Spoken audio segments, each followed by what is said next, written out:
আসসালামু আলাইকুম ওরহমতুল্লাহ বরাকাতুহ। আলহামদুলিল্লাহ, আসসালাতু ওয়াসসালামু আলা রাসূলিল্লাহ বাদ। সুপ্রিয় দর্শক, বিবাহকে কেন্দ্র করে গায়ে হলুদের অনুষ্ঠান এটি আমাদের সমাজে অতি পরিচিত একটি সংস্কৃতি।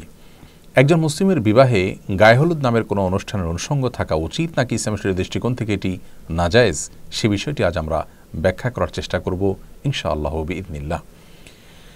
বরকনের গায়ে বিবাহের সময় কেন হলুদ মাখা হয়, এই গায়ে হলুদ অনুষ্ঠানের গোড়ার ইতিহাসই বা কী, সে বিষয়টি আমরা জানার চেষ্টা করেছি। যেটুকু জানতে পেরেছি তা হলো, কলকাতার দৈনিক আনন্দবাজার 16 জানুয়ারি 2019 বিষয়ে একটি প্রতিবেদন প্রকাশ করেছে, যার শিরোনাম হলো বিয়ের রীতিতে গায়ে হলুদের চল কেন এলো জানেন।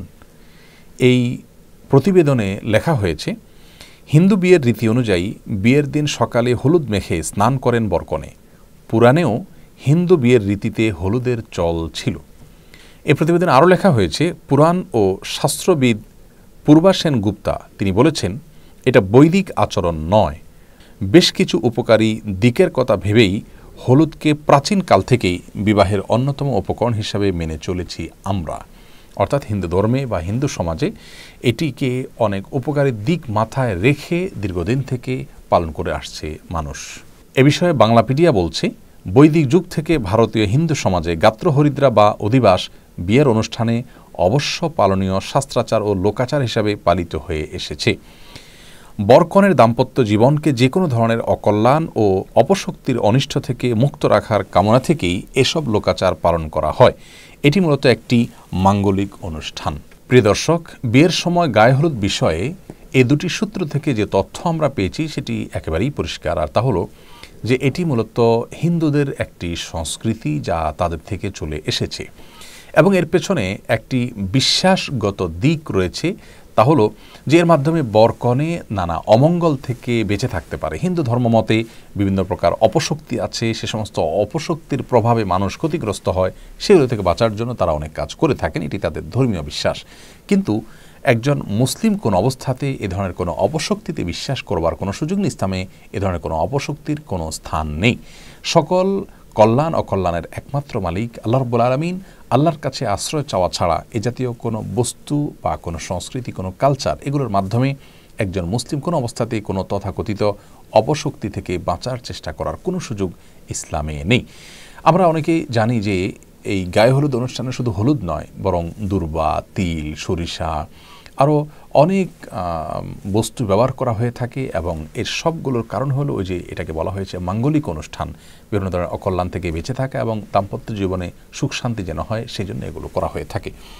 তো প্রথমত এটি হিন্দুদের একটি ধর্মীয় সংস্কৃতি এবং এখানে তাদের বিভিন্ন রকমের বিশ্বাসগত দিক আছে যেগুলো শিরপূর্ণ বিশ্বাস, একজন মুসলমান কোনো অবস্থাতে সেগুলো বিশ্বাস করতে পারেন না।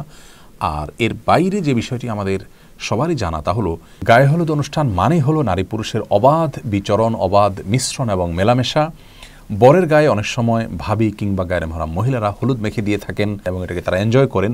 কনের হলুদ অনুষ্ঠানে দেখা যায় গায়ে মহারাম ছেলেরা, পুরুষরা সেখানে থাকেন এবং তারা একে অন্যকে মাখামাখি করে থাকেন, গোটা শরীরে হলুদ মাখামাখি হয়ে থাকে। এর পাশাপাশি গানের যে বিষয়টি, ব্যান্ড পার্টি ইত্যাদি, এগুলো তো গায়ে হলুদ অনুষ্ঠানের অন্যতম গুরুত্বপূর্ণ অনুষঙ্গে পরিণত হয়েছে এবং এর মাধ্যমে অনেক সময় এলাকাবাসীর স্বাভাবিক জীবনযাত্রা দুর্বিষহ হয়ে পড়ে। গানের আওয়াজে আশেপাশে মানুষের বসবাস করাটাই অত্যন্ত কঠিন একটি বিষয় পরিণত হয়ে যায়। বিবাহকে কেন্দ্র করে এ ধরনের গানের অনুষ্ঠানের আয়োজন, ব্যান্ড পার্টি ইত্যাদি আমাদের এই সমাজে করা হয়, যে সমাজের মানুষ নিজেদেরকে সভ্য বলে দাবি করে, অথচ এটি কোনো সভ্য সমাজের মানুষের কাজ হতে পারে না যে আপনার গানের আওয়াজে আশেপাশে মানুষ ডিস্টার্ব ফিল করতে পারেন। তো প্রথমত বাদ্যযন্ত্রের ব্যবহার এবং এই জাতীয় গানের আয়োজনকে আল্লাহ আমাদের জন্য অনুমোদন দেননি। বিবাহকে কেন্দ্র করে যে দব বাজানোর অনুমোদন রয়েছে, ছোট শিশুদের গান করার অনুমতি রয়েছে, এটি সেই অনুমতি নয়।